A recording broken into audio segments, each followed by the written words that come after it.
प्रत्येक व्यक्ति मंदिर जाता है, भगवान की भक्ति करता है, लेकिन ध्यान रखिए आप क्यों जाते हैं। एक बार आप ये प्रश्न का उत्तर अवश्य बताएं। इसीलिए जाते हैं ना कि जिससे भगवान हमारे लिए कुछ देवें, मेरे बिगड़े काम बन जाए, दुकान ज्यादा चलने लग जाए, बेटे की शादी नहीं हुई, बेटे की शादी हो जाए, घर में 4 पहिए की गाड़ी नहीं है वह खरीद जाए, लोन लिए हुए हैं वह चुक जाए। बहुत सारे मन में इस प्रकार की कल्पनाएं लेकर के, मन में इच्छाएं लेकर के आप लोग अगर जाते हैं, और हो सकता है कि भगवान की भक्ति के प्रभाव से, पुण्य के प्रताप से आपके वह काम बन जाए। लेकिन ध्यान रखिए, अगर भगवान की भक्ति से आपके ऐसे काम बन रहे हैं तो आप फिर भी घाटे में हैं। जहां भगवान की भक्ति के बारे में कहा कि भगवान की भक्ति तो मोक्ष दिलाने में समर्थ है, लेकिन आप जब भी भगवान के पास जाते हैं तो भिखारी बनकर के जाते हैं। और भिखारी बनकर के जब आप जाते हैं तो छोटी छोटी सी सामग्रियां आप मांग लेते हैं, जबकि भगवान तो आपके लिए 3 लोक की संपदा देने वाले हैं।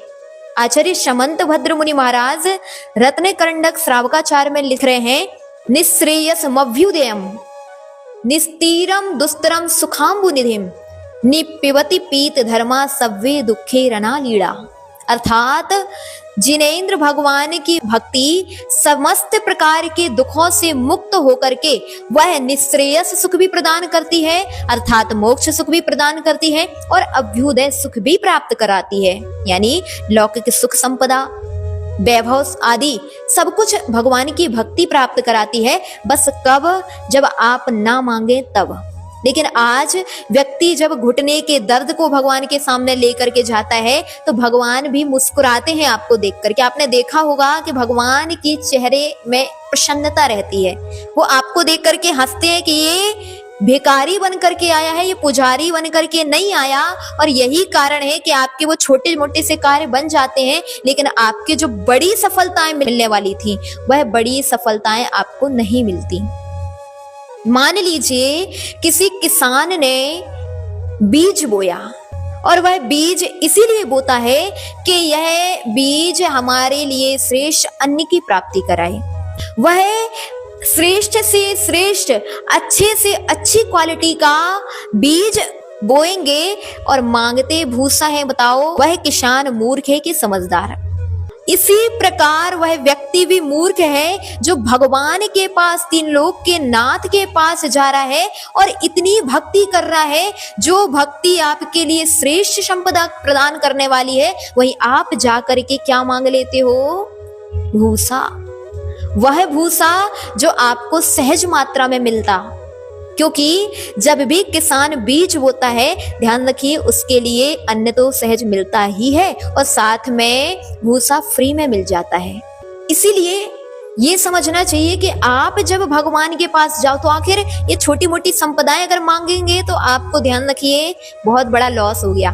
फिर क्या मांगे हम? ऐसे क्या प्रार्थना करें भगवान के सामने? तो हमारे यहाँ बहुत सुंदर सी पंक्ति एक आती है जिसको साधु जन दिन भर पढ़ते हैं, और वह लाइन है, ऋच्छिकालम अच्छेमी पूज्येमी वंदामी नमस्सामी दुःखखौ कम्मखौ बोहिलाहो सुगई गमणम समाहि मरणम जिन गुण संपत्ति हो मध्यम। अर्थात इस लाइन में हमने 3 लोक की संपदा भगवान से मांग ली। हे भगवान, नित्य काल ऋच्छिकालम अच्छेमी, मैं आपकी अर्चना करता हूँ, पूज्येमी, पूजा करता हूँ, वंदामी, वंदना करता हूँ, नमस्सामी, नमस्कार करता हूँ। इसके बदले में, ध्यान रखिए, श्रावक बहुत समझदार है, बहुत स्वार्थी है, और वह अपने स्वार्थ के वशात भगवान के पास यूं ही नहीं जाता। उसे कुछ चाहिए है भगवान से, यही कारण है कि वो भगवान के पास गया। लेकिन क्या चाहिए है? मैंने अर्चना की, पूजा की, वंदना किया, नमस्कार किया, इसके बदले में हे भगवान आप हमारे लिए क्या प्रदान करें?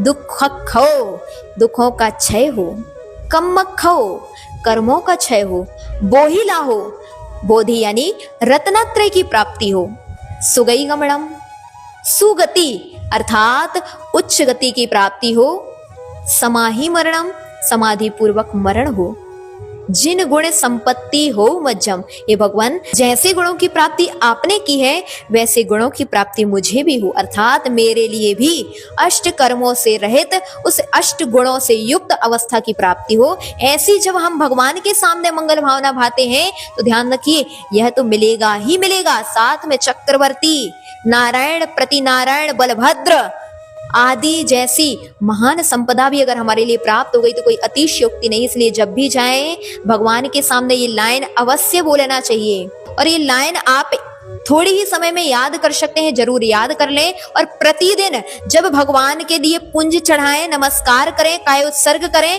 और कायोत्सर्ग के बाद ये लाइन कौन सी, अच्छेमी पूज्यमी वंदामी नमस्सामी दुःखखो कम्मखो बोहिलाहो सुगई गमनम समाहि मरणम जिन गुण संपत्ति हो मध्यम।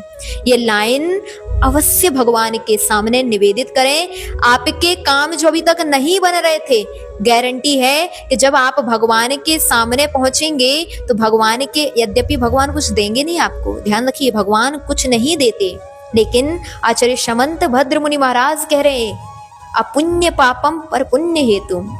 भगवान तो पुण्य से रहित हैं और पाप से भी रहित हैं, लेकिन फिर भी पर के पुण्य में निमित्त हैं। यही कारण है कि जब आप भगवान के चरणों में इन लाइन पढ़ेंगे तो आपके लिए लौकिक संपदा की भी प्राप्ति होगी बिन मांगे। कहा भी गया है बिन मांगे मोती मिले, मांगे मिले न भीख। इसलिए जब भी मांगो उत्कृष्ट मांगो। ये निकृष्ट भाषाएं भगवान के सामने प्रयोग मत करना। भगवान की दुकान तो ज्वेलर्स की दुकान है, इसलिए वहां पर ज्वेलरी ही मांगना, लौकी टमाटर खरीदने मत पहुंच जाना। इस बात का जरूर ध्यान रखेंगे।